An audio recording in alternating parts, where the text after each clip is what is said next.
ਫਿਰ ਤਾਂ ਬਹੁਤ ਹੀ ਅੱਛਾ ਲੱਗਿਆ ਜਦੋਂ ਇੱਕ ਵਾਰ ਐਨੀਮਲਸ ਦਾ ਫੀਲਡ ਦੇ ਵਿੱਚ ਟ੍ਰੀਟਮੈਂਟ ਸ਼ੁਰੂ ਕਰਨਾ ਸਟਾਰਟ ਕੀਤਾ ਤੇ ਐਨੀਮਲਸ ਠੀਕ ਹੋਣੇ ਸ਼ੁਰੂ ਹੋਏ ਤਾਂ ਫਿਰ ਬਹੁਤ ਅੱਛਾ ਲੱਗਣ ਲੱਗ ਪਿਆ ਕਿਉਂਕਿ ਜਦੋਂ ਤੱਕ ਸਟੱਡੀ ਕਰ ਰਹੇ ਸੀ ਉਹਦੇ ਤੱਕ ਇਹ ਹੁੰਦਾ ਸੀਗਾ ਕਿ ਟੀਚਰਸ ਦੀ ਗਾਈਡੈਂਸ ਦੇ ਅੰਦਰ ਕੰਮ ਕਰਿੰਦਾ ਸੀਗਾ ਕਿ ਜਿੱਦਾਂ ਟੀਚਰਸ ਦੱਸਦੇ ਸੀਗੇ ਉਸੇ ਤਰ੍ਹਾਂ ਕੰਮ ਕਰਿੰਦਾ ਸੀਗਾ।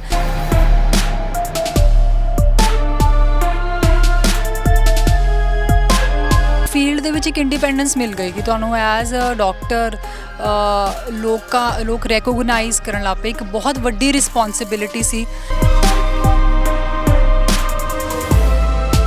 ਬਿਕੋਜ਼ ਪਿੰਡ ਦੇ ਵਿੱਚ ਜ਼ਿਆਦਾ ਵੈਟਨਰੀ ਹਸਪੀਟਲ ਪਿੰਡ ਦੇ ਵਿੱਚ ਕੰਸਨਟ੍ਰੇਟਡ ਨਹੀਂ ਤੇ ਜ਼ਿਆਦਾ ਜਿਹੜੇ ਐਨੀਮਲਸ ਉਹ ਮੱਝਾਂ ਗਾਵਾਂ ਹੀ ਹੁੰਦੀਆਂ ਨੇ ਜਾਂ ਫਿਰ ਬੱਕਰੀਆਂ।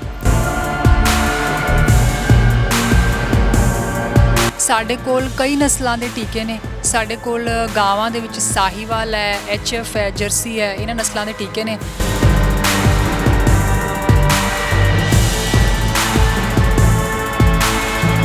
ਹਾਂਜੀ ਬਿਲਕੁਲ ਟਾਈਮ ਟੂ ਟਾਈਮ ਜਿਹੜੇ ਸਾਨੂੰ ਦਵਾਈਆਂ ਹੈਗੀਆਂ ਉਹ ਸਪਲਾਈ ਕੀਤੀਆਂ ਜਾਂਦੀਆਂ ਹਨ ਤੇ ਉਹ ਦਵਾਈਆਂ ਅਸੀਂ ਇੱਕ ਨੋਮੀਨਲ ਰੇਟ ਤੇ ਪਰਚੀ ਫੀਸ ਦੇ ਕੇ ਜਿਹੜੇ ਕਿਸਾਨ ਵੀਰ ਆ ਉਹਨਾਂ ਨੂੰ ਉਪਲਬਧ ਕਰਾਉਂਦੇ ਹਾਂ।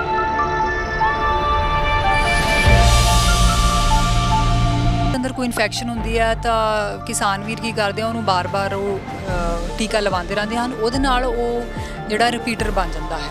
ਫਿਰ ਇਹੋ ਜਿਹੇ ਜਿਹੜੇ ਐਨੀਮਲਸ ਆ ਜਿਹੜੇ ਜਿਨ੍ਹਾਂ ਦਾ ਪ੍ਰੋਪਰ ਟਰੀਟਮੈਂਟ ਨਹੀਂ ਹੁੰਦਾ ਉਹ ਫਿਰ ਗਰਭ ਧਾਰਨ ਨਹੀਂ ਕਰ ਸਕਦੇ ਤੇ ਉਸ ਕੇਸ ਦੇ ਵਿੱਚ ਉਹਨਾਂ ਨੂੰ ਪੱਠੇ ਪਾਉਣਾ ਫਿਰ ਇਹ ਉਹਨਾਂ ਲਈ ਬਿਲਕੁਲ ਇਕਨੋਮਿਕਲੀ ਵਾਇਬਲ ਨਹੀਂ ਹੁੰਦਾ ਤਾਂ ਫਿਰ ਉਹ ਇਹੋ ਜਿਹੇ ਐਨੀਮਲਸ ਨੂੰ ਛੱਡ ਜਾਂਦੇ ਹਨ।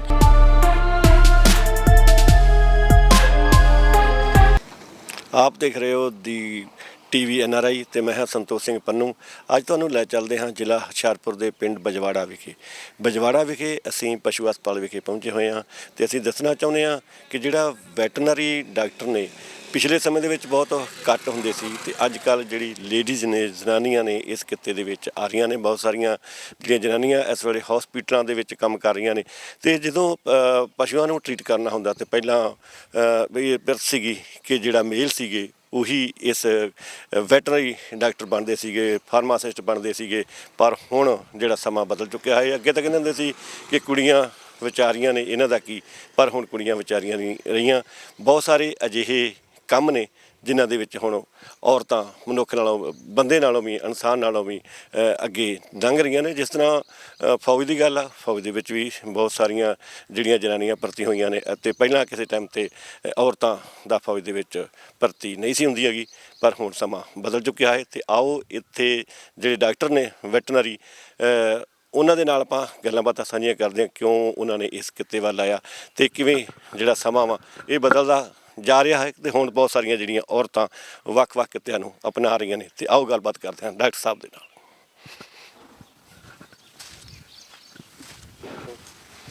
ਜੀ ਅਸੀਂ ਬਜਵਾੜਾ ਦੇ ਹਸਪਤਾਲ ਵਿੱਚ ਪਹੁੰਚ ਚੁੱਕੇ ਹਾਂ ਅਤੇ ਇਸ ਵੇਲੇ ਡਾਕਟਰ ਰਾਣਾਪ੍ਰੀਤ ਗਿੱਲ ਜੀ ਸਾਡੇ ਨਾਲ ਹਾਜ਼ਰ ਨੇ ਅਤੇ ਆਓ ਆਪਾਂ ਉਹਨਾਂ ਦੇ ਨਾਲ ਵਿਚਾਰ ਸਾਂਝੇ ਕਰਦੇ ਹਾਂ। ਸਤਿ ਸ਼੍ਰੀ ਅਕਾਲ ਡਾਕਟਰ ਸਾਹਿਬ ਜੀ। ਹਾਂਜੀ ਸਤਿ ਸ਼੍ਰੀ ਅਕਾਲ ਜੀ, ਬਹੁਤ ਧੰਨਵਾਦ ਮੈਨੂੰ ਇਨਵਾਈਟ ਕਰਨ ਦਾ। ਡਾਕਟਰ ਸਾਹਿਬ ਜੀ, ਸਭ ਤੋਂ ਪਹਿਲਾਂ ਸਾਡਾ ਇਹੀ ਸਵਾਲ ਆ ਕਿ ਤੁਸੀਂ ਇਹ ਕਿੱਤਾ ਕਿਉਂ ਅਪਣਾਇਆ? ਦੇਖੋ ਮੇਰੇ ਲਈ as veterinary officer Punjab government ਦੇ ਨਾਲ ਕੰਮ ਕਰਨਾ ਬਹੁਤ ਮਾਣ ਵਾਲੀ ਗੱਲ ਹੈ, ਪਰ ਇਸ ਚੀਜ਼ ਦੀ ਜਿਹੜੀ ਇੰਪੋਰਟੈਂਸ ਸੀ ਉਹ ਮੈਨੂੰ ਪਹਿਲਾਂ ਨਹੀਂ ਪਤਾ ਸੀ ਅਤੇ ਹੁਣ ਅਹਿਸਾਸ ਹੁੰਦਾ ਹੈ ਕਿ ਇਹ ਕਿੱਤਾ ਜਿਹੜਾ ਐਕਸੀਡੈਂਟਲੀ ਮੇਰੀ ਕਿਸਮਤ ਵਿੱਚ ਆ ਗਿਆ ਕਿਉਂਕਿ ਮੇਰੇ ਫਾਦਰ ਸਾਹਿਬ ਇੰਟਰਸਟਿਡ ਸੀ ਕਿ ਮੈਂ as a veterinarian as a veterinary doctor ਇਸ ਪ੍ਰੋਫੈਸ਼ਨ ਦੀ ਸਟੱਡੀ ਕਰਾਂ ਅਤੇ ਉਹ ਜਿਹੜਾ ਐਕਸੀਡੈਂਟ ਹੋਇਆ ਪਰ ਉਹ ਮੇਰੇ ਲਈ ਬਹੁਤ ਹੀ ਅੱਛਾ ਰਿਹਾ ਅਤੇ ਹੁਣ ਬਹੁਤ ਅੱਛਾ ਲੱਗ ਰਿਹਾ। ਅਤੇ ਡਾਕਟਰ ਸਾਹਿਬ ਜੀ, ਜਿਸ ਤਰ੍ਹਾਂ ਤੁਸੀਂ ਦੱਸਿਆ ਚਲੋ ਵੀ ਤੁਸੀਂ ਐਕਸੀਡੈਂਟਲੀ ਇਸ ਕਿੱਤੇ ਵੱਲ ਆ ਗਏ ਅਤੇ ਜਦੋਂ ਤੁਸੀਂ ਇਹ ਕਿੱਤਾ ਅਪਣਾ ਲਿਆ ਫਿਰ ਕਿਸ ਤਰ੍ਹਾਂ ਦਾ ਲੱਗਿਆ? ਦੇਖੋ ਫਿਰ ਤਾਂ ਬਹੁਤ ਹੀ ਅੱਛਾ ਲੱਗਿਆ ਜਦੋਂ ਇੱਕ ਵਾਰ ਐਨੀਮਲਸ ਦਾ ਫੀਲਡ ਦੇ ਵਿੱਚ ਟ੍ਰੀਟਮੈਂਟ ਸ਼ੁਰੂ ਕਰਨਾ ਸਟਾਰਟ ਕੀਤਾ ਅਤੇ ਐਨੀਮਲਸ ਠੀਕ ਹੋਣੇ ਸ਼ੁਰੂ ਹੋਏ ਤਾਂ ਫਿਰ ਬਹੁਤ ਅੱਛਾ ਲੱਗਣ ਲੱਗ ਪਿਆ ਕਿਉਂਕਿ ਜਦੋਂ ਤੱਕ ਸਟੱਡੀ ਕਰ ਰਹੇ ਸੀ ਉਹਦੇ ਤੱਕ ਇਹ ਹੁੰਦਾ ਸੀਗਾ ਕਿ ਟੀਚਰਸ ਦੀ ਗਾਈਡੈਂਸ ਦੇ ਅੰਦਰ ਕੰਮ ਕਰਿੰਦਾ ਸੀਗਾ ਕਿ ਜਿੱਦਾਂ ਟੀਚਰਸ ਦੱਸਦੇ ਸੀਗੇ ਉਸੇ ਤਰ੍ਹਾਂ ਕੰਮ ਕਰਿੰਦਾ ਸੀਗਾ। ਪਰ ਫੀਲਡ ਦੇ ਵਿੱਚ ਇੱਕ ਇੰਡੀਪੈਂਡੈਂਸ ਮਿਲ ਗਈ ਕਿ ਤੁਹਾਨੂੰ ਐਜ਼ ਅ ਡਾਕਟਰ ਲੋਕ ਰੈਕੋਗਨਾਈਜ਼ ਕਰਨ ਲੱਗ ਪਏ। ਇੱਕ ਬਹੁਤ ਵੱਡੀ ਰਿਸਪੌਂਸਿਬਿਲਿਟੀ ਸੀ ਕਿ ਤੁਸੀਂ ਖੁਦ ਡਿਸਾਈਡ ਕਰਨਾ, ਕਿਸੇ ਪ੍ਰੋਫੈਸਰ ਤੋਂ ਨਹੀਂ ਪੁੱਛਣਾ ਕਿ ਐਨੀਮਲ ਨੂੰ ਕੀ ਪ੍ਰੋਬਲਮ ਹੈ ਅਤੇ ਖੁਦ ਉਸ ਦਾ ਟਰੀਟਮੈਂਟ ਕਰਨਾ। ਅਤੇ ਜਦੋਂ ਖੁਦ ਟਰੀਟਮੈਂਟ ਕੀਤਾ ਅਤੇ ਐਨੀਮਲ ਠੀਕ ਹੋਣੇ ਸ਼ੁਰੂ ਹੋਏ ਫਿਰ ਡੈਫੀਨੇਟਲੀ ਬਹੁਤ ਹੀ ਮਾਣ ਮਹਿਸੂਸ ਹੋਇਆ ਅਤੇ ਬਹੁਤ ਹੀ ਖੁਸ਼ੀ ਹੋਈ। ਅਤੇ ਡਾਕਟਰ ਸਾਹਿਬ ਜੀ, ਜਦੋਂ ਤੁਸੀਂ ਟ੍ਰੇਨਿੰਗ ਕਰਦੇ ਸੀਗੇ ਕੋਈ ਟ੍ਰੇਨਿੰਗ ਕਰਦੇ ਵਿੱਚ ਇੱਕ ਜਿਹੜਾ ਮੇਲ ਅਤੇ ਫੀਮੇਲ ਦਾ ਕੋਈ ਇਹੋ ਜਿਹਾ ਕੋਈ ਫਰਕ ਕੋਈ ਮਹਿਸੂਸ ਨਹੀਂ ਹੋਇਆ ਤੁਹਾਨੂੰ ਸਟੱਡੀ ਕਰਦਿਆਂ? ਦੇਖੋ ਨਹੀਂ, ਸਟੱਡੀ ਕਰਦੇ ਵਕਤ ਤਾਂ ਨਹੀਂ। ਯੂਨੀਵਰਸਿਟੀ ਦੇ ਵਿੱਚ ਤੁਸੀਂ ਬਹੁਤ ਇੱਕ ਸੇਫ ਐਟਮੋਸਫੀਅਰ ਹੁੰਦਾ। ਯੂਨੀਵਰਸਿਟੀ ਦੇ ਵਿੱਚ ਜਦੋਂ ਤੁਸੀਂ ਪੜ੍ਹਦੇ ਹੋ ਤਾਂ ਤੁਹਾਡੇ ਦੇ ਨਾਲ ਦੇ ਕਲੀਗਸ ਹੁੰਦੇ ਆ, ਜਿਹੜੇ ਆਈ ਮੀਨ ਕਲਾਸਮੇਟਸ ਹੁੰਦੇ ਆ ਮੁੰਡੇ, ਤਾਂ ਉਹ ਕੋਈ ਇੰਨਾ ਡਿਫਰੈਂਸ ਨਹੀਂ ਲੱਗਿਆ ਉਦੋਂ, ਕਿਉਂਕਿ ਟੀਚਰਸ ਨੇ ਹਮੇਸ਼ਾ ਕੁੜੀਆਂ ਨੂੰ ਤੇ ਮੁੰਡਿਆਂ ਨੂੰ ਇਕੁਅਲੀ ਟਰੀਟ ਕੀਤਾ। ਤੋ ਇਸ ਲਈ ਯੂਨੀਵਰਸਿਟੀ ਦੇ ਜਿਹੜੇ ਐਟਮੋਸਫੀਅਰ ਹੈ ਨਾ, ਉਹਦੇ ਵਿੱਚ ਨਹੀਂ ਪਤਾ ਲੱਗਦਾ। ਇਹ ਜਦੋਂ ਤੁਸੀਂ ਯੂਨੀਵਰਸਿਟੀ ਤੋਂ ਬਾਹਰ ਨਿਕਲਦੇ ਹੋ, ਇਹ ਫ਼ਰਕ ਉਦੋਂ ਮਹਿਸੂਸ ਹੋਣਾ ਸ਼ੁਰੂ ਹੁੰਦਾ ਹੈ। ਬਿਲਕੁਲ ਜੀ, ਜੇ ਆਪਾਂ ਪੁਰਾਣੇ ਸਮਿਆਂ ਦੀ ਗੱਲ ਕਰੀਏ ਤੇ ਵੈਟਰਨਰੀ ਦੇ ਵਿੱਚ ਬਹੁਤ ਘੱਟ ਜਿਹੜਾ ਲੇਡੀ ਸਟਾਫ ਹੁੰਦਾ ਸੀਗਾ, ਔਰਤਾਂ ਇਸ ਪਾਸੇ ਘੱਟ ਆਉਂਦੀਆਂ ਸੀਗੀਆਂ। ਪੁਰਾਣੇ ਸਮੇਂ ਦੇ ਵਿੱਚ ਤੁਹਾਨੂੰ ਡਾਕਟਰ ਜਿਹੜੇ ਵੈਟਰਨਰੀ ਦੇ ਨਹੀਂ ਮਿਲਦੇ ਸੀ, ਪਰ ਹੁਣ ਸਮਾਂ ਬਦਲ ਚੁੱਕਿਆ ਹੈ, ਕਿਉਂਕਿ ਹੁਣ ਔਰਤ ਜਿਹੜੀ ਮਰਦ ਨਾਲੋਂ ਕਿਸੇ ਵੀ ਪੱਖ ਤੋਂ ਪਿੱਛੇ ਨਹੀਂ ਗਏ। ਵੱਖ-ਵੱਖ ਜਿਹੜੇ ਡਿਪਾਰਟਮੈਂਟ ਨੇ, ਜਿਹੜੇ ਔਖੇ ਕੰਮ ਨੇ, ਉਹ ਵੀ ਇਸ ਵੇਲੇ ਮਰਦ ਤੋਂ ਵੀ ਗਾਂਹ ਹੋ ਕੇ ਕਰ ਰਹੀਆਂ ਨੇ। ਜਿਸ ਤਰ੍ਹਾਂ ਦੇਸ਼ ਦੀ ਜਦੋਂ ਸੁਰੱਖਿਆ ਦੀ ਗੱਲਬਾਤ ਆਉਂਦੀ ਆ, ਤੇ ਉਦੋਂ ਵੀ ਬਰਫਾਂ ਲੱਦੇ ਪਹਾੜਾਂ ਦੇ ਵਿੱਚ ਵੀ ਔਰਤਾਂ ਜਿਹੜੀਆਂ ਕੰਮ ਕਰ ਰਹੀਆਂ, ਤੇ ਇਸੇ ਤਰ੍ਹਾਂ ਜਿਹੜੇ ਸਿਵਲ ਦੇ ਵੱਖ-ਵੱਖ ਡਿਪਾਰਟਮੈਂਟ ਨੇ, ਉਹਨਾਂ ਦੇ ਵਿੱਚ ਵੀ ਕੰਮ ਕਰ ਰਹੀਆਂ ਤੇ ਆਪਣਾ ਜਿਹੜਾ ਨਾਮ ਚਮਕਾ ਰਹੀਆਂ ਨੇ। ਤੇ ਡਾਕਟਰ ਸਾਹਿਬ ਜੀ, ਜਦੋਂ ਹੁਣ ਤੁਸੀਂ ਪ੍ਰੈਕਟਿਸ ਕਰਦੇ ਹੋ, ਤੇ ਕਿਹੋ ਜਿਹੇ ਜਿਹੜੇ ਐਨੀਮਲ ਨੇ ਤੁਹਾਡੇ ਕੋਲ ਆਉਂਦੇ ਨੇ? ਬਿਕੋਜ਼ ਪਿੰਡ ਦੇ ਵਿੱਚ ਜ਼ਿਆਦਾ ਵੈਟਨਰੀ ਹਸਪੀਟਲ ਪਿੰਡ ਦੇ ਵਿੱਚ ਕੰਸਨਟਰੇਟਡ ਨੇ, ਅਤੇ ਜ਼ਿਆਦਾ ਜਿਹੜੇ ਐਨੀਮਲਸ ਉਹ ਮੱਝਾਂ ਗਾਵਾਂ ਹੀ ਹੁੰਦੀਆਂ ਨੇ, ਜਾਂ ਫਿਰ ਬੱਕਰੀਆਂ। ਅਤੇ ਜਿਹੜੇ ਹਸਪੀਟਲਸ, ਜਿਵੇਂ ਕਿ ਇਹ ਹਸਪੀਟਲ ਹੈ ਸ਼ਹਿਰ ਦੇ ਨੇੜੇ ਆ, ਉੱਥੇ ਡੌਗਸ ਦੇ ਕੇਸਿਸ ਵੀ ਬਹੁਤ ਜ਼ਿਆਦਾ ਆਉਂਦੇ ਆ। ਸੋ ਮੇਨਲੀ ਕਦੇ ਵਿੱਚ ਘੋੜਿਆਂ ਦੇ, ਜਿਵੇਂ ਮੈਂ ਤੁਹਾਨੂੰ ਦੱਸ ਰਹੀ ਸੀ ਕਿ ਨਿਹੰਗ ਸਿੰਘ ਜਿਹੜੇ ਹੁੰਦੇ ਆ, ਉਹਨਾਂ ਦੇ ਕੋਲ ਘੋੜੇ ਹੁੰਦੇ ਆ, ਜਾਂ ਕੁਝ ਸ਼ੌਕੀਆ ਤੌਰ 'ਤੇ ਲੋਕਾਂ ਨੇ ਘੋੜੇ ਰੱਖੇ ਹੁੰਦੇ ਆ। ਪਰ ਜ਼ਿਆਦਾਤਰ ਜਿਹੜਾ ਟਰੀਟਮੈਂਟ ਪਾਰਟ ਆ, ਉਹ ਕੈਟਲ ਦਾ ਹੀ ਹੈ, ਗਾਵਾਂ ਮੱਝਾਂ ਦਾ। ਕੋਈ ਸਰਜਰੀ ਵਾਲੇ ਡੰਗਰ ਵੀ ਆਉਂਦੇ ਆ ਕੋਈ? ਸਰਜਰੀ ਦੀ ਪ੍ਰੋਵੀਜ਼ਨ ਜਿਹੜੀ ਹੈਗੀ ਆ, ਉਹ ਜਿਹੜੇ ਹਸਪੀਟਲ ਤੋਂ ਸਾਰੇ ਹਸਪੀਟਲਸ ਵਿੱਚ ਨਹੀਂ ਆ। ਪੂਰੇ ਜ਼ਿਲ੍ਹੇ ਦੇ ਵਿੱਚ ਇੱਕ ਹਸਪੀਟਲ, ਮੇਨ ਜਿਹੜਾ ਹਸਪੀਟਲ ਹੁੰਦਾ, ਉਹਦੇ ਵਿੱਚ ਹੀ ਸਰਜਰੀ ਦੀ ਪ੍ਰੋਵੀਜ਼ਨ ਹੈ। ਜਿਵੇਂ ਕਿ ਸਾਡੇ ਹੁਸ਼ਿਆਰਪੁਰ ਦੇ ਵਿੱਚ ਜਿਹੜਾ ਸਾਡਾ ਮੇਨ ਹਸਪੀਟਲ ਹੈ, ਉੱਥੇ ਡਾਕਟਰ ਜਸਪਾਲ ਸਰਜਨ ਨੇ, ਉਹ ਬਹੁਤ ਅੱਛੇ ਵਧੀਆ ਸਰਜਨ ਨੇ, ਅਤੇ ਉੱਥੇ ਹੀ ਸਰਜਰੀ ਦੇ ਕੇਸਿਸ ਕੀਤੇ ਜਾਂਦੇ ਨੇ। ਬਿਲਕੁਲ ਜੀ, ਕਿਉਂਕਿ ਸਰਜਰੀ ਦੇ ਵਾਸਤੇ ਜ਼ਿਆਦੀਆਂ ਜਿਹੜੇ ਆਪਣੇ ਸਾਧਨ ਨੇ, ਉਹਨਾਂ ਦੀ ਲੋੜ ਹੁੰਦੀ ਹੈ, ਅਤੇ ਉਹ ਫਿਰ ਜ਼ਿਲ੍ਹਾ ਹਸਪਤਾਲ ਦੇ ਵਿੱਚ ਹੋਣ ਕਰਕੇ ਸਰਜਰੀ ਜ਼ਿਆਦਾ ਉੱਥੇ ਕੀਤੀ ਜਾਂਦੀ ਹੈ। ਅਤੇ ਡਾਕਟਰ ਸਾਹਿਬ, ਤੁਹਾਡੇ ਕੋਲ ਜਿਵੇਂ ਆਮ ਲੋਕਾਂ ਨੇ ਘਰਾਂ ਦੇ ਵਿੱਚ ਕੁੱਤੇ ਰੱਖੇ ਹੁੰਦੇ ਆ, ਅਤੇ ਉਹ ਜਿਹੜੇ ਤੁਹਾਡੇ ਕੋਲ ਆਉਂਦੇ ਨੇ, ਜ਼ਿਆਦਾ ਬਿਮਾਰੀਆਂ ਉਹਨਾਂ ਨੂੰ ਕਿਹੋ ਜਿਹੀਆਂ ਹੁੰਦੀਆਂ? ਜਾਂ ਉਹਨਾਂ ਨੂੰ ਜਿਵੇਂ ਚਿੱਚੜ ਪੈ ਜਾਣੇ, ਜਾਂ ਦੂਸਰਾ ਜਿਹੜਾ ਆਪਣੇ ਹੋ ਜਾਣਾ, ਇੱਕ ਮੱਖੀਆਂ ਸਪੈਸ਼ਲ ਹੁੰਦੀਆਂ ਜਿਹੜੀਆਂ ਕੁੱਤਿਆਂ ਦੇ ਉੱਪਰ ਹੀ ਹੁੰਦੀਆਂ, ਅਤੇ ਉਹਨਾਂ ਦੇ ਵਾਸਤੇ ਫਿਰ ਕਿਸ ਤਰ੍ਹਾਂ ਦਾ ਤੁਸੀਂ ਟਰੀਟਮੈਂਟ ਦਿੰਦੇ ਹੋ? ਡੌਗਸ ਦੇ ਵਿੱਚ ਜ਼ਿਆਦਾਤਰ ਅੱਜ ਕੱਲ੍ਹ ਕੇਸਿਸ ਆਉਂਦੇ ਆ, ਵੈਕਸੀਨੇਸ਼ਨ ਨਾ ਹੋਣ ਕਰਕੇ ਪਾਰਵੋ ਵਾਇਰਸ ਦੇ ਕੇਸ ਆਉਂਦੇ ਹੈਗੇ ਆ, ਅਤੇ ਉਸ ਦੇ ਵਿੱਚ ਉਹਨਾਂ ਨੂੰ ਬਲੱਡੀ ਡਾਇਰੀਆ ਲੱਗ ਜਾਂਦਾ ਨਾ, ਖੂਨ ਦੀਆਂ ਟੱਟੀਆਂ ਲੱਗ ਜਾਂਦੀਆਂ ਨੇ। ਅਤੇ ਡੈਫੀਨੇਟਲੀ ਇਸ ਮੌਸਮ 'ਚ ਟਿਕਸ ਦੇ ਕੇਸਿਸ ਵੀ ਆਉਂਦੇ ਨੇ, ਅਤੇ ਜਿਹੜੀਆਂ ਡੀਵਰਮਿੰਗ ਨਾ ਹੋਣ ਕਰਕੇ ਪ੍ਰੋਬਲਮਸ ਆ, ਉਹਨਾਂ ਦੇ ਕੇਸ ਵੀ ਡੌਗਸ ਦੇ ਵਿੱਚ ਆਉਂਦੇ ਨੇ। ਕੋਈ ਵਿਸ਼ੇਸ਼ ਕੇਸ ਜਿਹੜਾ ਤੁਸੀਂ ਟਰੀਟ ਕੀਤਾ ਹੋਵੇ, ਕਿਸੇ ਐਨੀਮਲ ਨੂੰ ਬਚਾਇਆ ਹੋਵੇ? ਕਈ ਵਾਰ ਹੁੰਦਾ ਵੀ ਜਿਹੜੇ ਘਰ ਵਾਲੇ ਗਰੀਬ ਵੀ ਹੁੰਦੇ, ਕਈ ਵਾਰਾਂ ਤੇ ਉਹਨਾਂ ਦੀ ਚਾਹਨਾ ਹੁੰਦੀ ਹੈ ਕਿ ਸਾਡਾ ਜਿਹੜਾ ਜਾਨਵਰ ਆ, ਕਿਉਂਕਿ ਜਿੱਦਾਂ ਆਪਾਂ ਪਰਿਵਾਰ ਦੇ ਜੀਆਂ ਜਿਹੜੇ ਡੰਗਰ ਰੱਖਦੇ ਨੇ, ਪਸ਼ੂ ਰੱਖਦੇ ਨੇ, ਇੰਨਾ ਹੀ ਸਨੇਹ ਉਹਨਾਂ ਦਾ ਪਸ਼ੂਆਂ ਦੇ ਨਾਲ ਵੀ ਹੁੰਦਾ। ਕੋਈ ਅਜਿਹੀ ਘਟਨਾ ਤੁਹਾਡੇ ਨਾਲ ਵਾਪਰੀ ਹੋਵੇ? ਹਾਂਜੀ ਬਿਲਕੁਲ। ਜਿਵੇਂ ਮੈਂ ਪਹਿਲਾਂ ਤੁਹਾਨੂੰ ਦੱਸ ਰਹੀ ਸੀਗੀ ਕਿ ਜਿਹੜੀ ਮੇਰੀ ਪਹਿਲੀ ਜੌਬ ਸੀ, ਉਹ ਬਘੇਲਾ ਨਕੋਦਰ ਜਗਰਾਓਂ ਰੋਡ ਦੇ ਵਿੱਚ ਇੱਕ ਸਟੇਸ਼ਨ ਹੈ, ਦੇ ਆਲਮੋਸਟ ਇੰਟੀਰੀਅਰ ਦੇ ਵਿੱਚ, ਅਤੇ ਉਹ ਹਸਪੀਟਲ ਦੇ ਬਿਲਕੁਲ ਨਾਲੇ ਘਰ ਸੀ। ਉਹਨਾਂ ਦਾ ਤਾਜ਼ਾ ਸੂਆ ਪਸ਼ੂ ਸੀ, ਜਿਹੜਾ ਉਹ ਗਾਂ ਸੀਗੀ, ਤਾਂ ਉਹ ਇੱਕਦਮ ਬੈਠ ਗਈ ਸੀਗੀ, ਤਾਂ ਉਹਨੂੰ ਮਿਲਕ ਫੀਵਰ ਪਾਰਚੂਰੈਂਟ ਪੈਰੇਸਿਸ ਨਾਂ ਦੀ ਬਿਮਾਰੀ ਹੋ ਗਈ ਸੀ। ਉਹਦੇ ਵਿੱਚ ਕੀ ਹੁੰਦਾ ਕਿ ਬੱਚਾ ਦੇਣ ਤੋਂ ਬਾਅਦ ਪਸ਼ੂ ਉੱਠ ਨਹੀਂ ਪਾਉਂਦਾ, ਅਤੇ ਉਸ ਐਨੀਮਲ ਦਾ ਮੈਂ 3-4 ਦਿਨ ਟਰੀਟਮੈਂਟ ਕਰਦੀ ਰਹੀ, ਪਰ ਉਹਦੇ ਵਿੱਚ ਕੋਈ ਇੰਪਰੂਵਮੈਂਟ ਨਹੀਂ ਸੀ। But by the grace of God ਚੌਥੇ ਦਿਨ ਜਿਹੜਾ ਉਹ ਐਨੀਮਲ ਖੜਾ ਹੋ ਗਿਆ, ਤਾਂ ਫਿਰ ਬਹੁਤ ਹੀ ਇਮੋਸ਼ਨਲੀ ਸੈਟਿਸਫਾਈਂਗ ਲੱਗਿਆ, ਬਹੁਤ ਹੀ ਅੱਛਾ ਲੱਗਾ ਕਿ ਮੈਂ ਇੰਨੀ ਦੇਰ ਉਹਦਾ ਟਰੀਟਮੈਂਟ ਕੀਤਾ ਅਤੇ ਇਹਦਾ ਕੋਈ ਰਿਜ਼ਲਟ ਮਿਲਿਆ। ਅਤੇ ਮੈਡਮ ਜੀ, ਸੀਣ ਵਾਲੇ ਵੀ ਤੁਹਾਡੇ ਕੋਲ ਆਉਂਦੇ ਹੋਣਗੇ ਜਾਨਵਰ? ਸੂਣ ਵਾਲੇ? ਨਹੀਂ, ਮਤਲਬ ਜਿਹੜੇ ਜਿਨ੍ਹਾਂ ਨੂੰ ਤੁਸੀਂ ਗਰਭ ਧਾਰਨ ਕਰਾਉਂਦੇ ਹੋ ਡੰਗੂ? ਹਾਂ ਬਿਲਕੁਲ, ਆਰਟੀਫਿਸ਼ੀਅਲ ਇਨਸੈਮੀਨੇਸ਼ਨ, ਹਾਂਜੀ, ਇਹ ਸਾਡੇ ਮਹਿਕਮੇ ਦਾ ਇੱਕ ਬਹੁਤ ਹੀ ਇੰਪੋਰਟੈਂਟ ਪਾਰਟ ਹੈਗਾ। ਸਾਡੇ ਕੋਲ ਕਈ ਨਸਲਾਂ ਦੇ ਟੀਕੇ ਨੇ। ਸਾਡੇ ਕੋਲ ਗਾਵਾਂ ਦੇ ਵਿੱਚ ਸਾਹੀਵਾਲ ਹੈ, HF ਹੈ, ਜਰਸੀ ਹੈ, ਇਹਨਾਂ ਨਸਲਾਂ ਦੇ ਟੀਕੇ ਨੇ, ਅਤੇ ਮੱਝਾਂ ਦੇ ਵਿੱਚ ਸਾਡੇ ਕੋਲ ਮੁਰਰਾ ਅਤੇ ਨੀਲੀ ਰਾਵੀ ਨਸਲ ਦੇ ਟੀਕੇ ਨੇ। ਆਰਟੀਫਿਸ਼ੀਅਲ ਇਨਸੈਮੀਨੇਸ਼ਨ ਜਿਹੜਾ ਨਸਲ ਸੁਧਾਰ ਦਾ ਕੰਮ ਹੈ, ਇਹ ਇੱਕ ਬਹੁਤ ਹੀ ਮਹੱਤਵਪੂਰਨ ਕੰਮ ਹੈ, ਜਿਹੜਾ ਸਾਡੇ ਪ੍ਰੋਫੈਸ਼ਨ ਦਾ ਵੀ ਇੱਕ ਬਹੁਤ ਵੱਡਾ ਪਾਰਟ ਹੈ। ਡਾਕਟਰ ਸਾਹਿਬ, ਜਦੋਂ ਆਪਾਂ ਨਸਲ ਸੁਧਾਰਨ ਦੀ ਗੱਲ ਕਰਦੇ ਹਾਂ, ਜਿਹੜੀ ਸ਼ਾਹੀਵਾਲ ਆ, ਜਿਹੜੇ ਹੋਰ ਪੰਜਾਬ ਦੇ ਜਿਹੜੇ ਨਸਲਾਂ ਸੀਗੀਆਂ, ਅਤੇ ਉਹਨਾਂ ਨੂੰ ਜਿਹੜਾ ਖਤਮ ਕਰਨ ਵਾਸਤੇ ਵੀ ਇਹਨਾਂ ਟੀਕਿਆਂ ਨੇ ਨਹੀਂ ਕੰਮ ਕੀਤਾ ਜੀ? ਨਹੀਂ ਦੇਖੋ, ਟੀਕੇ ਜਿਹੜੇ ਆ ਨਾ ਬਹੁਤ ਵਧੀਆ ਕਿਸਮ ਦੇ ਸਾਨਾਂ ਦੇ ਵੀਰਜ ਤੋਂ ਬਣਾਏ ਜਾਂਦੇ ਨੇ। ਸੋ ਇਹ ਜਿਹੜੇ ਟੀਕੇ ਨਸਲ ਸੁਧਾਰ ਦਾ ਕੰਮ ਕਰਦੇ ਆ, ਸਗੋਂ ਇਹ ਪਸ਼ੂਆਂ ਨੂੰ ਬਹੁਤ ਸਾਰੀਆਂ ਬਿਮਾਰੀਆਂ ਤੋਂ ਵੀ ਬਚਾਉਂਦੇ ਨੇ। ਸੋ ਕਿਸਾਨਾਂ ਨੂੰ ਮੇਰੀ ਪੁਰਜ਼ੋਰ ਅਪੀਲ ਹੈਗੀ ਹੈ ਕਿ ਇਹ ਜਿਹੜੇ ਟੀਕੇ ਆ ਇਹਨਾਂ ਦੀ ਵਰਤੋਂ ਹਮੇਸ਼ਾ ਕੀਤੀ ਜਾਵੇ। ਸੋ ਗਰਭ ਧਾਰਨ ਜਿਹੜਾ ਪਸ਼ੂ ਦਾ ਨਾ ਹਸਪਤਾਲ 'ਚ ਜਾ ਕੇ ਹੀ ਇਹਨਾਂ ਟੀਕਿਆਂ ਦੇ ਨਾਲ ਹੀ ਕਰਾਇਆ ਜਾਵੇ। ਤੇ ਡਾਕਟਰ ਸਾਹਿਬ ਜੀ, ਜਦੋਂ ਆਪਾਂ ਨਸਲਾਂ ਦੀ ਗੱਲਬਾਤ ਕਰਦੇ ਹਾਂ, ਜਿਹੜੀਆਂ ਹੁਣ ਗਾਵਾਂ ਖਾਸ ਕਰਕੇ ਆ ਸੜਕਾਂ ਦੇ ਉੱਪਰ ਫਿਰ ਰਹੀਆਂ ਨੇ, ਤੇ ਉਹਦਾ ਆਮ ਤੌਰ ਤੇ ਇਹੀ ਕੱਢਿਆ ਜਾਂਦਾ ਵੀ ਜਿਹੜੀਆਂ ਇਹ ਆਪਣੇ ਦਿਖਦੀਆਂ ਨਹੀਂ ਸੀਗੀਆਂ, ਜਿਹੜੇ ਆਪਣੇ ਇੱਥੋਂ ਦੀ ਜਿਹੜੀ ਨਸਲ ਸੀ ਉਹਨਾਂ ਨੂੰ ਲਾਂ ਤਾਂ ਲੋਕ ਛੱਡਦੇ ਸੀਗੇ ਤੇ ਉਹ ਅਖੀਰ ਤੱਕ ਦੁੱਧ ਵੀ ਦਿੰਦੀਆਂ ਰਹਿੰਦੀਆਂ ਸੀਗੀਆਂ। ਤੇ ਇਹ ਇੱਕ ਬਹੁਤ ਵੱਡੀ ਇਸ ਵੇਲੇ ਸਮਾਜ ਦੀ ਸਮੱਸਿਆ ਵੀ ਬਣੀ ਹੋਈ ਆ। ਤੇ ਇਹ ਜਿਹੜਾ ਬਨੌਟੀ ਗਰਭ ਧਾਰਨ ਸੀ, ਆਮ ਤੌਰ ਤੇ ਲੋਕਾਂ ਦੇ ਵਿੱਚ ਵਿਚਾਰ ਆ ਵੀ ਇਹ ਇਸ ਕਾਰਨ ਪੈਦਾ ਹੋਈ ਹੈ। ਇਹ ਕਿੱਥੋਂ ਤੱਕ ਗੱਲ ਸੱਚ ਹੈ? ਦੇਖੋ, ਨਹੀਂ ਇਹ ਗੱਲ ਬਿਲਕੁਲ ਸਹੀ ਨਹੀਂ ਹੈਗੀ। ਜਿਹੜਾ ਬਨੌਟੀ ਗਰਭ ਧਾਰਨ ਕਰਦੇ ਹਾਂ ਅਸੀਂ, ਆਰਟੀਫੀਸ਼ੀਅਲ ਇਨਸੈਮੀਨੇਸ਼ਨ, ਇਹ ਬੇਸਿਕਲੀ ਇਸ ਪਰਪਸ ਲਈ ਕੀਤਾ ਜਾਂਦਾ ਹੈ ਕਿ ਗਾਵਾਂ ਜਿਹੜੀਆਂ ਅੱਗੇ ਬੱਚੀਆਂ ਜਾਂ ਕੱਟੀਆਂ ਹੁੰਦੀਆਂ, ਮੱਝਾਂ ਗਾਵਾਂ ਬਣਦੀਆਂ ਨੇ, ਉਹਨਾਂ ਦਾ ਮਿਲਕ ਪ੍ਰੋਡਕਸ਼ਨ ਆ ਉਹ ਵਧੇ। ਕਿਉਂਕਿ ਬੇਸਿਕਲੀ ਕਿਸਾਨ ਪਸ਼ੂ ਕਿਉਂ ਰੱਖਦਾ ਹੈ? ਕਿਉਂਕਿ ਉਹ ਜ਼ਿਆਦਾ ਦੁੱਧ ਲੈਣਾ ਚਾਹੁੰਦਾ ਹੈ ਮੱਝਾਂ ਗਾਵਾਂ ਤੋਂ। ਅਤੇ ਜੇ ਦੁੱਧ ਦੀ ਪੈਦਾਵਾਰ ਘੱਟ ਹੋਏਗੀ ਤਾਂ ਕਿਤੇ ਨਾ ਕਿਤੇ ਉਹਨੂੰ ਨਾ ਇਕਨੋਮਿਕਲੀ ਵਾਇਬਲ ਨਹੀਂ ਹੁੰਦਾ। ਪਰ ਡੈਫੀਨੇਟਲੀ ਜਿਹੜਾ ਇਹਦੇ ਵਿੱਚ ਕੁਝ ਚੀਜ਼ਾਂ ਦਾ ਧਿਆਨ ਰੱਖਣ ਦੀ ਲੋੜ ਹੈ ਕਿ ਜਦੋਂ ਆਰਟੀਫਿਸ਼ੀਅਲ ਇਨਸੈਮੀਨੇਸ਼ਨ ਕਰਾਉਂਦੇ ਆ ਤਾਂ ਜਿਹੜੀ ਗਨ ਯੂਜ਼ ਹੁੰਦੀ ਆ ਉਹਦੇ ਨਾਲ ਕਈ ਵਾਰ ਇੰਜਰੀਜ਼ ਹੋ ਜਾਂਦੀਆਂ। ਅਤੇ ਬਹੁਤ ਹੀ ਕੈਪੇਬਲ ਬੰਦਾ ਚਾਹੀਦਾ ਆਰਟੀਫਿਸ਼ੀਅਲ ਇਨਸੈਮੀਨੇਸ਼ਨ ਕਰਨ ਨਾਲ, ਜਿਹੜਾ ਕਿ ਐਨੀਮਲ ਦੇ ਜੈਨੇਟੇਲੀਆ, ਉਹਦਾ ਜਿਹੜਾ ਉਹਦੀ ਜਿਹੜੀ ਬੱਚੇਦਾਨੀ, ਉਹਨੂੰ ਕੋਈ ਨੁਕਸਾਨ ਨਾ ਪਹੁੰਚਾਵੇ। ਅਤੇ ਕਈ ਵਾਰ ਕੀ ਹੁੰਦਾ ਹੈ ਕਿ ਐਨੀਮਲ ਦੇ ਅੰਦਰ ਕੋਈ ਇਨਫੈਕਸ਼ਨ ਹੁੰਦੀ ਹੈ ਤਾਂ ਕਿਸਾਨ ਵੀਰ ਕੀ ਕਰਦੇ ਆ, ਉਹਨੂੰ ਬਾਰ-ਬਾਰ ਉਹ ਟੀਕਾ ਲਗਵਾਉਂਦੇ ਰਹਿੰਦੇ ਹਨ। ਉਹਦੇ ਨਾਲ ਉਹ ਜਿਹੜਾ ਰਿਪੀਟਰ ਬਣ ਜਾਂਦਾ ਹੈ। ਫਿਰ ਇਹੋ ਜਿਹੇ ਜਿਹੜੇ ਐਨੀਮਲਸ ਆ ਜਿਨ੍ਹਾਂ ਦਾ ਪ੍ਰੋਪਰ ਟਰੀਟਮੈਂਟ ਨਹੀਂ ਹੁੰਦਾ, ਉਹ ਫਿਰ ਗਰਭ ਧਾਰਨ ਨਹੀਂ ਕਰ ਸਕਦੇ। ਤਾਂ ਉਸ ਕੇਸ ਦੇ ਵਿੱਚ ਉਹਨਾਂ ਨੂੰ ਪੱਠੇ ਪਾਉਣਾ ਫਿਰ ਇਹ ਉਹਨਾਂ ਲਈ ਬਿਲਕੁਲ ਇਕਨੋਮਿਕਲੀ ਵਾਇਬਲ ਨਹੀਂ ਹੁੰਦਾ। ਤਾਂ ਫਿਰ ਉਹ ਇਹੋ ਜਿਹੇ ਐਨੀਮਲਸ ਨੂੰ ਛੱਡ ਜਾਂਦੇ ਹਨ। ਅਤੇ ਇਸ ਲਈ ਬਹੁਤ ਜ਼ਰੂਰੀ ਹੈ, ਜੇ ਇੱਕ ਵਾਰ ਪਸ਼ੂ ਦੇ ਟੀਕਾ ਲਵਾਇਆ ਜਾਂਦਾ ਹੈ ਅਤੇ ਪਸ਼ੂ ਨਹੀਂ ਰਹਿੰਦਾ ਤਾਂ ਫਿਰ ਉਹਦਾ ਪ੍ਰੋਪਰ ਟਰੀਟਮੈਂਟ ਕਰਾਏ ਬਿਨਾਂ ਜਿਹੜਾ ਹੈਗਾ ਨਾ ਉਹਨੂੰ ਗਰਭ ਧਾਰਨ ਨਾ ਕਰਾਇਆ ਜਾਵੇ। ਇਸ ਦੇ ਨਾਲ ਇਹ ਜਿਹੜੀ ਅਵਾਰਾ ਪਸ਼ੂਆਂ ਦੀ ਸਮੱਸਿਆ ਦੇ 'ਤੇ ਕੰਟਰੋਲ ਪਾਇਆ ਜਾ ਸਕਦਾ ਹੈ। ਬਿਲਕੁਲ ਜੀ, ਕਈ ਵਾਰ ਕਿਸਾਨਾਂ ਨੂੰ ਪੂਰੀ ਜਾਣਕਾਰੀ ਨਹੀਂ ਹੁੰਦੀ ਤੇ ਇਸ ਕਰਕੇ ਵੀ ਇਹ ਸਮੱਸਿਆ ਪੈਦਾ ਹੋ ਰਹੀਆਂ, ਜਿਸ ਤਰ੍ਹਾਂ ਡਾਕਟਰ ਸਾਹਿਬ ਨੇ ਦੱਸਿਆ ਵਾ।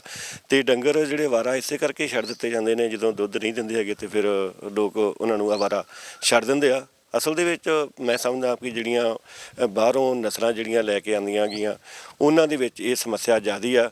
ਕਿਉਂਕਿ ਪਹਿਲਾਂ ਤਾਂ ਕਦੇ ਗਾਂ ਨੂੰ ਪੂਜਿਆ ਜਾਂਦਾ ਸੀ ਭਾਰਤ ਦੇ ਵਿੱਚ, ਅਤੇ ਇਸ ਤਰ੍ਹਾਂ ਛੱਡਿਆ ਨਹੀਂ ਸੀ ਜਾਂਦਾ। ਅਖੀਰ ਤੱਕ ਵੀ ਮੈਂ ਖੁਦ ਕਿਸਾਨ ਪਰਿਵਾਰ ਦੇ ਨਾਲ ਸੰਬੰਧਿਤ ਹਾਂ ਅਤੇ ਸਾਡੇ ਅਖੀਰ ਦੇ ਵਿੱਚ ਕਈ ਵਾਰ ਜਿਹੜੇ ਬਲਦ ਆ ਉਹ ਹਾਲ ਵਾਹੁਣ ਦੇ ਯੋਗ ਨਹੀਂ ਰਹਿੰਦੇ, ਪਰ ਫਿਰ ਵੀ ਉਹਨਾਂ ਨੂੰ ਘਰੋਂ ਨਹੀਂ ਸੀ ਕੱਢਿਆ ਜਾਂਦਾ ਹੁੰਦਾ।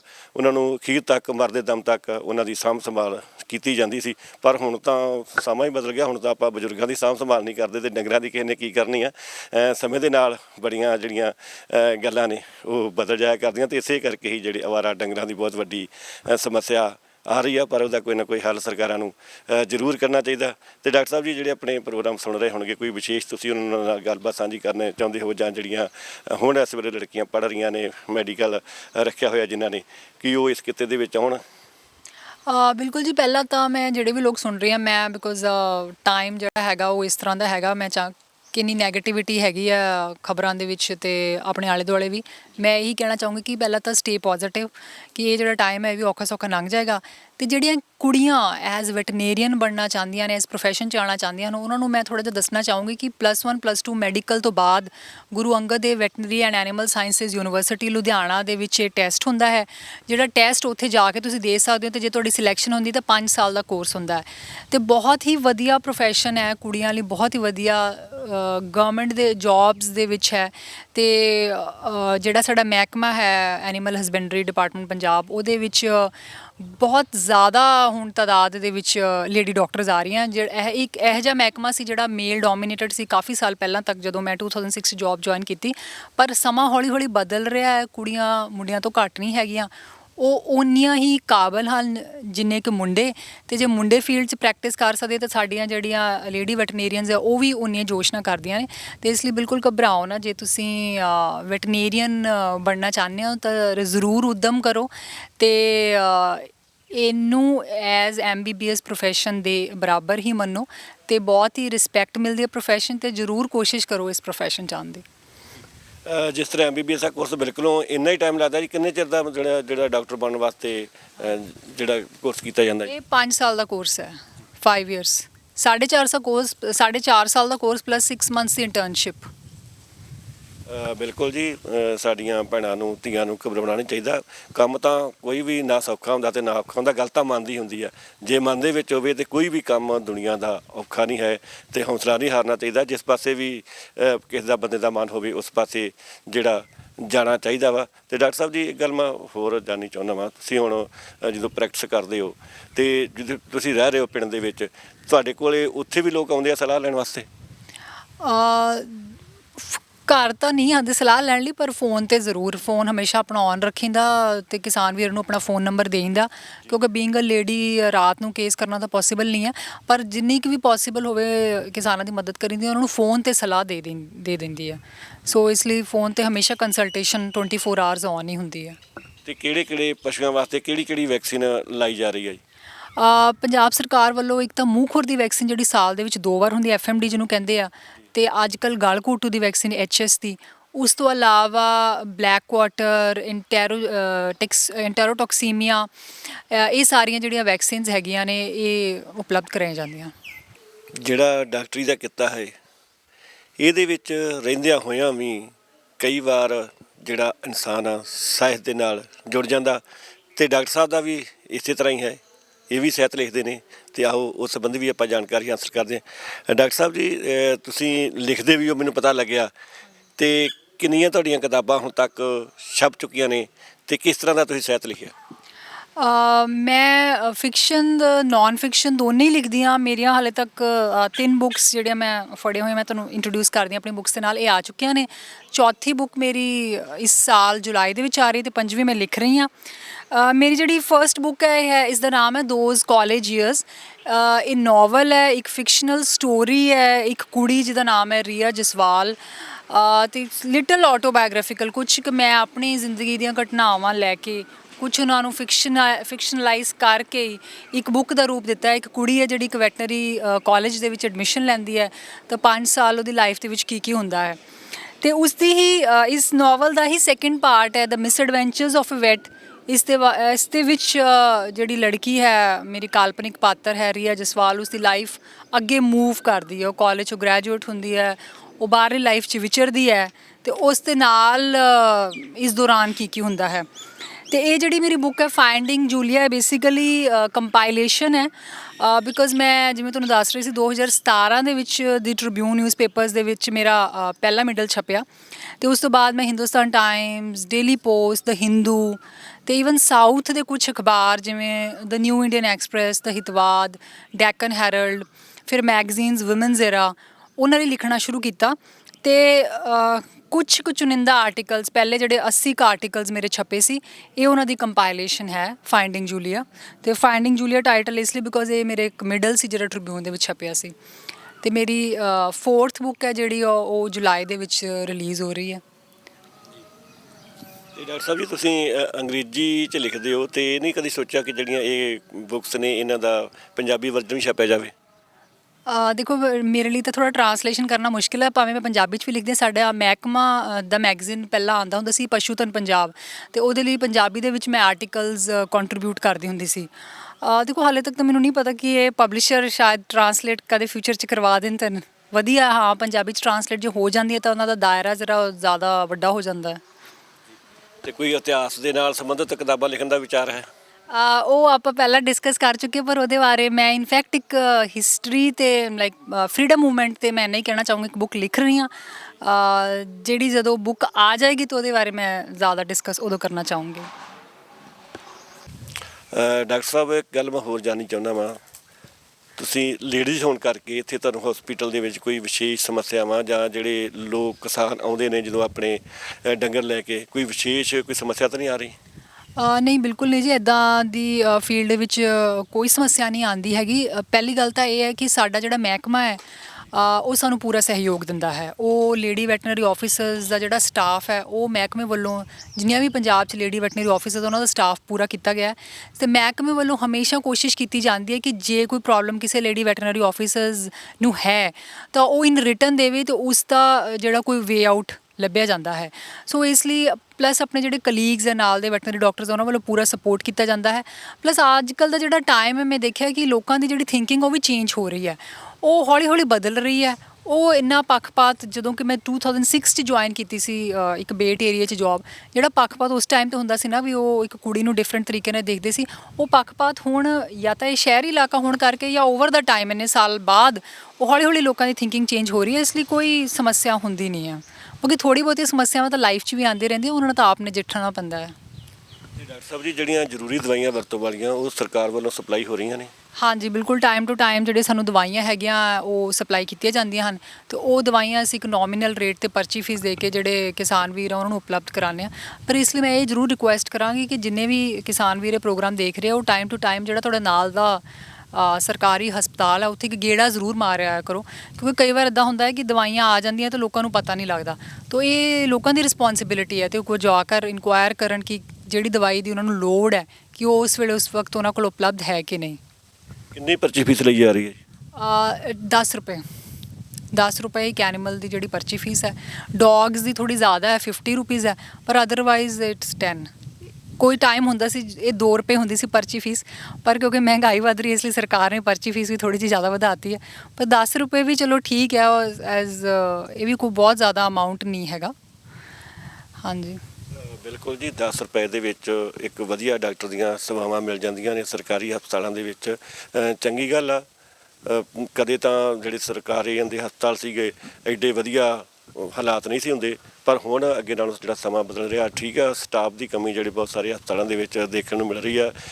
ਅਸੀਂ ਜਦੋਂ ਪਿੰਡਾਂ ਦੇ ਵਿੱਚ ਜਾਂਦੇ ਹਾਂ ਤਾਂ ਸਾਡੀ ਕੋਸ਼ਿਸ਼ ਹੁੰਦੀ ਆ ਕਿ ਜਿਹੜੇ ਸਰਕਾਰੀ ਅਦਾਰੇ ਨੇ ਉਹਨਾਂ ਦੇ ਬਾਰੇ ਵੀ ਹਾਲਾਤ ਜਾਣੇ ਜਾਣ, ਪਰ ਅੱਗੇ ਨਾਲੋਂ ਕਾਫੀ ਜਿਹੜਾ ਫਰਕ ਪੈ ਰਿਹਾ। ਅਤੇ ਸੋ ਜਿਹੜੇ ਦਰਸ਼ਕ ਇਸ ਵੇਲੇ ਸਾਡੇ ਪ੍ਰੋਗਰਾਮ ਦੇਖ ਰਹੇ ਨੇ, ਅਸੀਂ ਸਾਰਿਆਂ ਨੂੰ ਅਪੀਲ ਵੀ ਕਰਦੇ ਹਾਂ ਕਿ ਜਿਹੜਾ ਇਸ ਵੇਲੇ ਪੰਜਾਬ ਜਿਹੜਾ ਆਰਥਿਕ ਮੰਦੀ ਦੇ ਵਿੱਚ ਡੁੱਬਦਾ ਜਾ ਰਿਹਾ, ਅਤੇ ਜੇ ਆਪਾਂ ਸਰਕਾਰੀ ਹਸਪਤਾਲਾਂ ਤੋਂ ਇਲਾਜ ਕਰਾਵਾਂਗੇ ਆਪਣੇ ਪਸ਼ੂਆਂ ਦਾ ਵੀ ਅਤੇ ਆਪਣਾ ਵੀ, ਅਤੇ ਆਪਾਂ ਆਰਥਿਕ ਤੌਰ 'ਤੇ ਵੀ ਵਧੀਆ ਰਹਿ ਸਕਦੇ ਹਾਂ। ਜੇ ਸਰਕਾਰੀ ਸਕੂਲ ਨੇ ਅੱਜ ਕੱਲ੍ਹ, ਉਹਨਾਂ ਦੀ ਵੀ ਦਸ਼ਾ ਬਹੁਤ ਵਧੀਆ ਵਾ। ਸਰਕਾਰੀ ਅਦਾਰੇ ਕੋਈ ਮਾੜੇ ਨਹੀਂ। ਵੱਖਰੀ ਗੱਲ ਆ ਕਿ ਸਰਕਾਰੀ ਜਿਹੜੇ ਅਦਾਰੇ ਸੀ ਉਹਨਾਂ ਵੱਲ ਬਹੁਤਾ ਧਿਆਨ ਨਹੀਂ ਦੇ ਰਹੀ। ਸਟਾਫ ਦੀ ਕਮੀ ਆ, ਕਈ ਜਿਵੇਂ ਹਸਪਤਾਲਾਂ ਦੇ ਵਿੱਚ ਦਵਾਈਆਂ ਦੀ ਕਮੀ ਹੁੰਦੀ ਆ, ਜਾਂ ਸਕੂਲਾਂ ਦੇ ਵਿੱਚ ਵੀ ਜਿਹੜੀ ਸਟਾਫ ਦੀ ਕਮੀ ਹੁੰਦੀ ਆ, ਅਤੇ ਇਸ ਕਰਕੇ ਜਿਹੜੇ ਬੱਚੇ ਲੋਕ ਆ ਉਹ ਸਰਕਾਰੀ ਸਕੂਲਾਂ ਦੇ ਵਿੱਚ ਨਹੀਂ ਪਾ ਰਹੇ। ਸਾਡੀ ਸਰਕਾਰ ਨੂੰ ਵੀ ਅਪੀਲ ਬੇਨਤੀ ਆ ਕਿ ਜਿਹੜੇ ਸਰਕਾਰੀ ਅਦਾਰੇ ਨੇ ਉਹਨਾਂ ਦੇ ਵੱਲ ਵਿਸ਼ੇਸ਼ ਧਿਆਨ ਦਿੱਤਾ ਜਾਵੇ, ਤਾਂ ਕਿ ਲੋਕਾਂ ਨੂੰ ਬਿਹਤਰ ਜਿਹੜੀਆਂ ਸਹੂਲਤਾਂ ਮਿਲ ਸਕਣ। ਸੋ ਦਰਸ਼ਕੋ, ਇਹ ਸੀ ਪ੍ਰੋਗਰਾਮ ਡਾਕਟਰ ਸਾਹਿਬ ਦੇ ਨਾਲ, ਅਤੇ ਦੇਖਦੇ ਰਹਿਣਾ ਦੀ TV NRI।